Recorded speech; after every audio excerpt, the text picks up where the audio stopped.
Rosendale. Kevin. Hearn.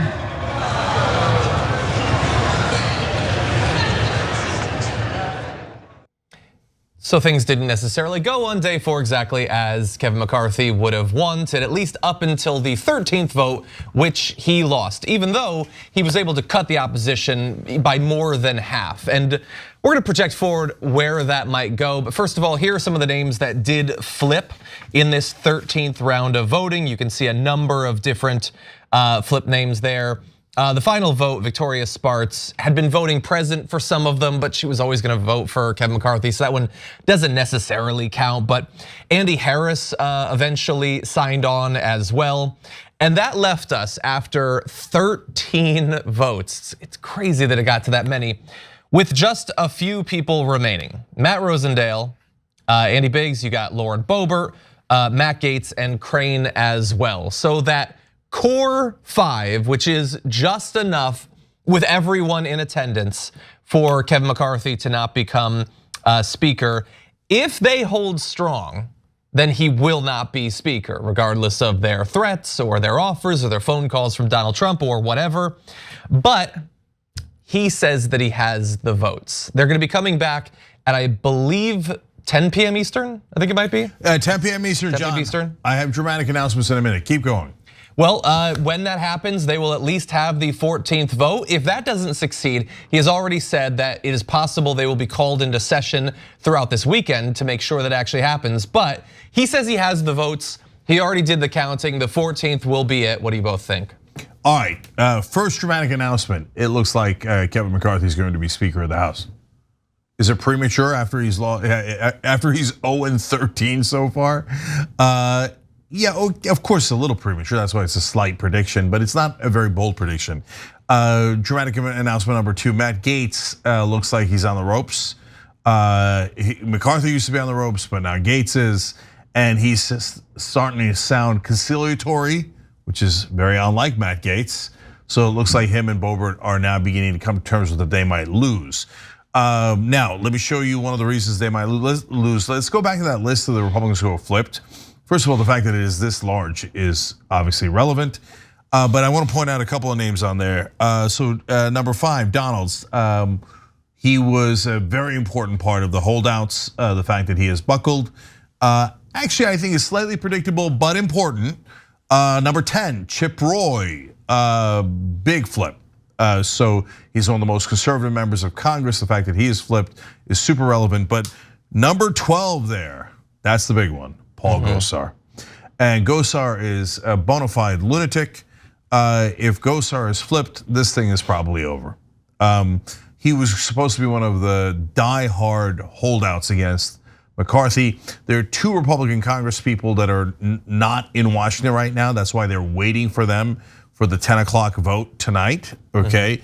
Probably with those 2, and he's got something, and McCarthy has one other vote probably in his back pocket. He will finally get what he's looking for. But my main dramatic announcement for a little bit later in this segment is was the Gaetz faction correct in what they did? Interesting. First, Adrian, what do you think? All right, so I don't necessarily know if they were right in what they did. I find it to be very interesting that they're now down to 5. I like to call them the fascist 5. And I'd like to think that they are very much agents of chaos. And so I don't think they've ever been negotiating in good faith here. I don't think there was anything that they could be provided in any way that would make them look at the situation in a rational, logical way and enter these debates with the thought of maybe we can come to some kind of agreement that suits everyone's needs. No, not at all. Again, I think they are agents of chaos. And I think that's in part because they are just this unyielding far right kind of agenda as members of the House, and they want to cause upheaval. And so I think this is the start of that, and it's very much a reflection in their actions. But I don't necessarily know that all the individuals that they initially had on their side will support them at the end of the day if they continue with these type of antics throughout their time in Congress. Yeah, I definitely want to have that conversation about whether this was all good strategy. If we can, let's hold that off to the B block, because that's where I've got that. But for now though, look, you were right. When I saw Gosar, I thought, well, first of all, I thought that I had read it wrong. When I first read that he had flipped, I didn't believe it. And so since he had pitched himself as such a diehard, I guess my question then would be, what caused him to flip? It's possible that he just forgot what his previous position had been, that a different part of his brain was in charge at that point. He is legitimately insane. Was it the concessions, which we can briefly go back over those? He agreed to propose a rules change that would allow just a single member to call for a vote to oust him as speaker. As you go through that, John, I just want to comment real quick on each one of them. Okay. So on the that issue of one person being able to say, I want a new speaker, right? Well, that goes to Adrian's point, agents of chaos. So we can go through these 14 votes again and again and again. Anytime one guy raises his hand and goes, nah, I'd like to do it again, okay? Yeah. So, but at the same time, it is a concession. It used to be 5, now it's just 1. So they did win something. Yeah. Next. Yeah, and it doesn't mean too much, like procedurally. If you couldn't get 5 people to agree to call for the vote, then you were never gonna win the vote anyway. It's more symbolically, to me, it's making Kevin McCarthy bow down before you. It's symbolic moves to show, no, you are going to be hemmed in. Even if you become speaker, we're gonna continue to hound you on important votes and things like that. But then you've also got, okay, how many members from the Freedom Caucus are going to get to serve on the House Rules Committee? They're going to be moving up to, at least as of what had previously been reported, 1/3 of the committee would be from the Freedom Caucus. So they'd be able to figure out a lot about which bills actually come up for a vote and under what circumstances. Hold on that one. I say that is substantive because they could actually affect a lot of what they vote on based on what the rules are for what they vote on. So it's both substantive and, to Adrian's point, agents of chaos. Because if you're on the rules committee, you can throw a lot of monkey wrenches into the rules and make things much, much harder to go forward, or much easier if it's tax breaks for the rich. So, but it is substantive, and they did win something there. Yeah. Keep going. Yeah, it's technically substantive. It's not as substantive as it would be if it was, and we'll talk about this later, like the squad wanting to make sure we can pass certain bills. And of course, the Senate can vote it down, and of course, it can be vetoed. So long term, not necessarily super important, although if they were to take over the Senate and the White House in 2024, then it's probably important that they'll be able to do this. You've also got a couple of specific bills, which are again, technically substantive. So Lauren Boebert had been talking about some sort of border security bill. I don't know why they needed to twist Kevin McCarthy's arm to do this. Did anyone think that over the next 2 years they weren't gonna try to do some like draconic sort of border bill? I don't know why that was a hard point in the negotiations, but they acted as if it was. But also a bill on, for instance, term limits on members. That one I think is an interesting thing to debate. I don't know how much that I actually trust that the people who are pushing for it would actually support it if they thought it was gonna go through. Lauren Boebert and Matt Gaetz don't want to be term limited out of their time in Congress, but maybe I'm wrong. Maybe they're more principled than I'm giving them credit for. Yeah, so those two are very substantive because they're policy. So give them credit that they cared enough to get some sort of policy concessions. Now, term limits is the more substantive one and is part of Matt Gaetz's anti-corruption agenda.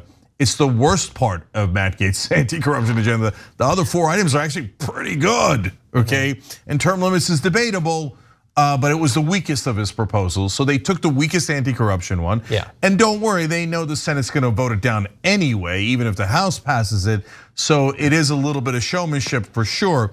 The border security one, well, look, that one seems like a layup for Republicans. On the other hand, $15 minimum wage seemed like a layup for us, and that didn't happen. So, you never know. So probably they'll lose on all those things, but at least they got concessions on votes that they might not have otherwise had. Yeah. Okay, I got a couple more than Adrian. I'm curious as to your thoughts. They also got a 72-hour notice from release of legislation before voting on it. It's a minor thing. It's like mainly a pot shot at Nancy Pelosi for dropping bills and then quickly voting on them. But they don't read the bills anyway. Let's keep it real, neither do the Republicans. Vote on a balanced budget amendment, that is also substantive. And that one, I don't know where that one's gonna go. That one could cause trouble, okay? And then individual votes on each of the 12 appropriation bills and excluding earmarks from such bills. Excluding earmarks, very substantive. And then votes on individual appropriation bills could be substantive. So honestly, guys, like I thought their strategy would have been way, way, way better if they had picked one thing and focused on it throughout. And every time the press said, oh, they're just wasting time or they're just being jerks, they were like, no, we have an anti-corruption agenda. And they put together and they put forward Matt Gaetz's entire agenda on that. Again, it sounds like I'm giving Matt Gaetz a lot of credit. No, he's terrible on everything else, but we're a rare show in media that's honest. And so his anti-corruption agenda is pretty good. If they had just focused on that, that would have been a home run for them, because then the country would be on their side no matter what the media said. So they didn't do that. That would have been a way better strategy. But as it stands, they did get a number of concessions. And if you use your leverage and at the end of the day you get concessions, I gotta say, well played. I don't know if I'm the only person in media that'll say it, but I think that they got something quasi-real and maybe actually real out of it. And so that's how you play politics. That's my thought. Adrienne, what do you think? No, I completely and totally agree with you. I think in part what they did, even though people might see the advancements and concessions as being somewhat small and not necessarily meaningful, what they did was pepper these changes with potential problems that they could interject to either slow them down or speed them up, whatever they prefer. But by interjecting these options, it gives them a whole lot more power in order to control what gets done, so that those who fill their coffers, whether it be the lobbyist or the big companies or whatnot, that they can continue to cater to their needs. And also, again, I think this is a display of power. This is letting the other members of the GOP know that they plan on being chaotic and getting in the way of any potential progress, and that they need to be essentially, I wouldn't even say respected as much as it's kind of need to, in terms of they want their far right mentality and that their goals treated seriously and advanced through the GOP's agenda, and that this is a display of that, even if it looks like these advancements and these concessions are rather small minutia. Yeah. I'll hold my thoughts for the B block when we were going to talk about that. But anyway, I do have a question though related to this entire process, because the interesting thing is that it appears that if he succeeds, and even to the extent that he already has flipped a bunch of the holdouts, it's because of the package of concessions that came out. The weird part about it was that those concessions appeared to have been solidified before all of the votes yesterday, and yet he hadn't gained a single vote as of then. It is possible that it wasn't down in writing, or maybe they added a couple of key things to it that wasn't in the initial reporting. But it seemed as if the concessions had been not well received by the holdouts as of yesterday.